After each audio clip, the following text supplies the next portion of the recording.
বৃষ্টির জল মাটিতে মিশে কাদায় রূপ নিচ্ছিল। আকাশ কালো মেঘে ঢাকা, যেন মৃত্যুর চাদর। গ্রামের পথে পথে আগুনের লেলিহান শিখা, ধোঁয়ায় চারদিক অন্ধকার। বাড়িগুলোর দেয়ালে রক্তের দাগ, জানালার কাঁচ ভাঙা। শিশুর কান্না কোথাও থেমে গেছে, শুধু শোনা যায় বাতাসের হুইস। রায়ান একটা ভাঙা দেয়ালের আড়ালে লুকিয়েছিল। তার বাবা মা 3 দিন আগে সৈন্যদের গুলিতে মারা গেছে। পায়ের নিচে কাদা ঠান্ডা, শরীর কাঁপছে ভয়ে। সে চোখ বন্ধ করে মনে মনে গুনতে লাগল, 1, 2, 3, 10। এমন সময় পায়ের শব্দ।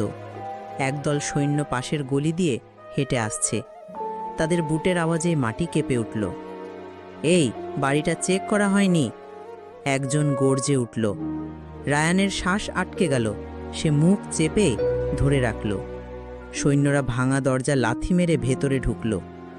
ভাঙা ফার্নিচারের নিচে রায়ানের ছোট বোন লাবণ্য লুকিয়েছিল। তার হাতে ছিল মায়ের ছেড়ে যাওয়া একটি পুতুল। কাউকে দেখছ? অন্যজন জিজ্ঞেস করল। না, সব মরেছে। তবু একজন সৈন্য রায়ানের লুকোনো দেয়ালের দিকে এগিয়ে এলো। তার বন্দুকের নল বৃষ্টিতে ভিজে চকচক করছে। রায়ান চোখ খুলে দেখল, সেই সৈন্যের চোখে কোনো দয়া নেই। হঠাৎ একটা বিস্ফোরণ। দূরে গোলাবারুদ ফাটার শব্দে সৈন্যরা ছুটে গেল। রায়ান নিঃশ্বাস ফেলে বেরিয়ে আসতে চাইল, কিন্তু পা চলল না। লাবণ্যের পুতুলটা কাদায় পড়ে আছে, তার উপর রক্তের ছিটে। আকাশে আবার বাজ পড়ল।